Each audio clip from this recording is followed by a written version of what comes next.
So I have an embarrassing story for you, although it feels like most of my stories are embarrassing, so that probably shouldn't be new for you. But living with my mom back in my hometown, when I grew up, we always went to church, and we went to this church that was old, but in the good sense. Like, I want to call it a cathedral, except that it was super small, like a chapel.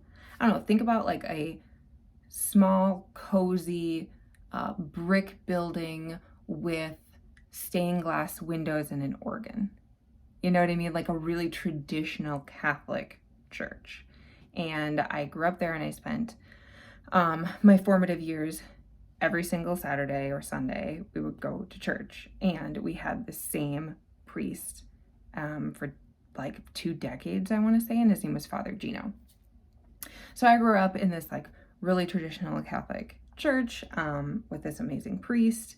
And then as I was graduating high school, Father Gino moved on to a different parish or congregation. I don't know how the Catholic Church decides when and how to rotate priests, but it was time for him to move on. So we got a new priest, which was kind of like a emotional disconnect for me.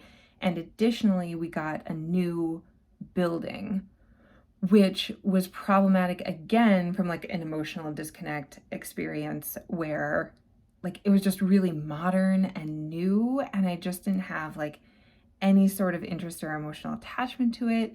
And then to top it all off, this is at the end of my high school experience, so I left my hometown and went to college, right? So, and I completely disconnected from religion and my faith in college, and since, to be totally honest.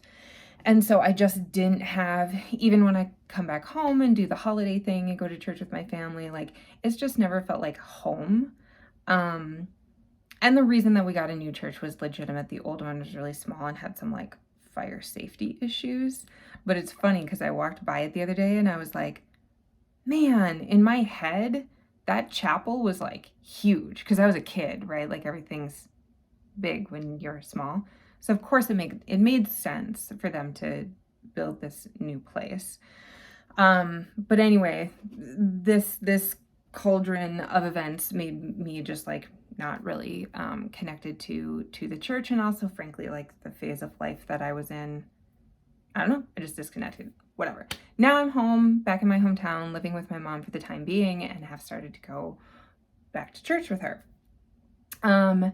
And like our second or third time going to church, we're all like singing, and it's the beginning of church, and the priest walks down the aisle, and I look up, and it's a visiting priest, and gee whiz, does he look familiar? And I poke my mom and I go, is that Father Gino? And she was like, oh my God, yes it is. And I was like, yay, I was kind of excited to see him.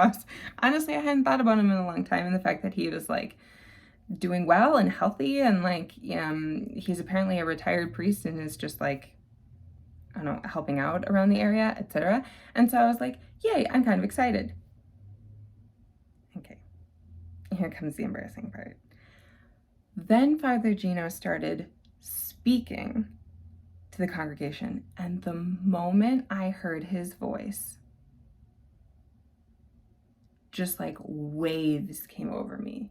Like not even of it. I want to say that it was like waves of memory. It wasn't quite like that. It was like this feeling of warmth and home and childhood and safety. And I started bawling uncontrollably in church. And God forbid that we be like back of the church kind of people. No, we are front pew people. So the entire congregation is watching me like lose my shit. Sorry, I was losing it in the front pew in church. And like even Father Gino, who probably doesn't recognize me because he hasn't seen me since I was 15, and he's had like how many people in his life since then, right? Is even looking at me like, what is going on with this random girl? And I I'm not a huge crier, and I definitely don't cry in public, and I couldn't get it together. I cried in church for like 30 to 40 minutes. And if it's been a while since you've been to church, those things are an hour long. So I cried for the majority of Mass, period. I could not pull it together. I kept trying and I could not pull it together. And at one point when we were all standing up, I was like,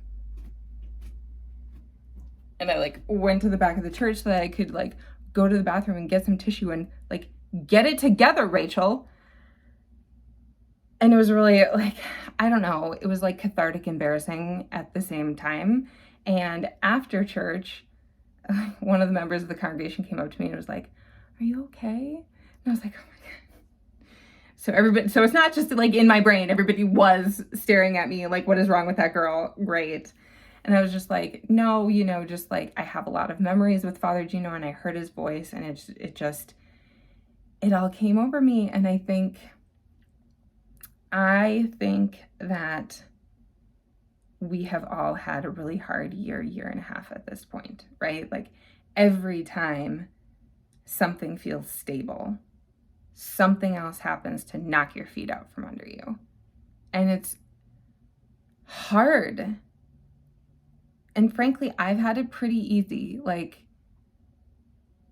But even people who have survived this far and managed to somehow keep themselves sane this far, it takes an emotional toll and a cognitive toll of constantly having to think about COVID and politics, and things are challenging with family and friends because of those issues every day over and over again. And just when it feels like something feels stable, something else happens in the news, Afghanistan, mandates, blah, blah, blah.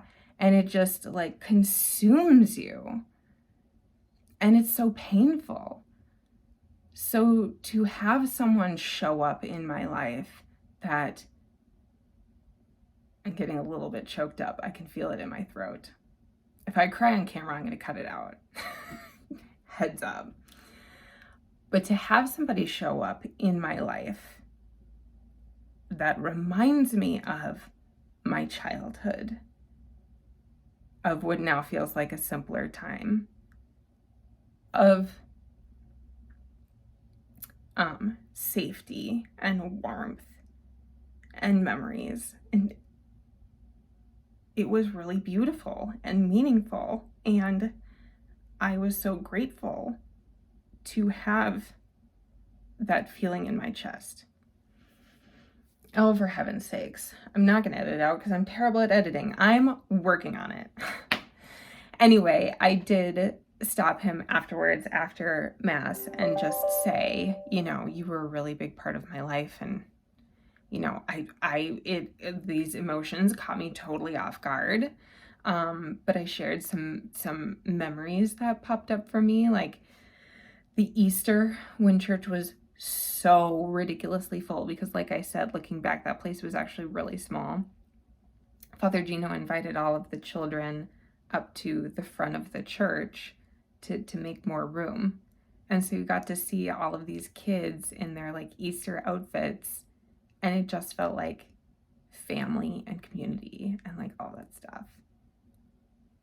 And I think he was really surprised to have made that kind of impact on our community. Like, I think he knows what he meant to this community, but like, to be told, like, he seemed surprised. I was surprised, obviously, because I couldn't keep it together. So part of me wants to end this video saying something sappy along the lines of like, you don't know whose life you touch just by existing or being you. You also don't realize how other people's lives touch you, right? I didn't realize that Father Gino meant that much to me or had that kind of connection to my emotional memory or well-being until I saw him again. So yeah, I want to say something sappy like, we're all connected.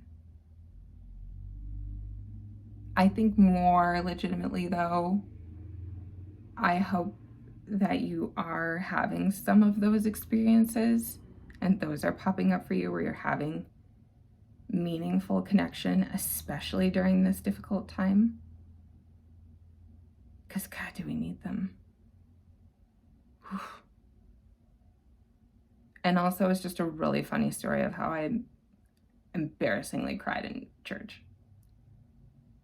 which is slightly better than the time that I was laughing in church and couldn't stop. That was really inappropriate. You know, when you have the giggles. I was like 15. Give me a break.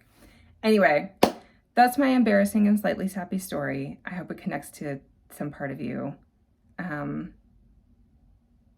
And God bless you. I don't know. I hope you have a lovely day. Okay, bye.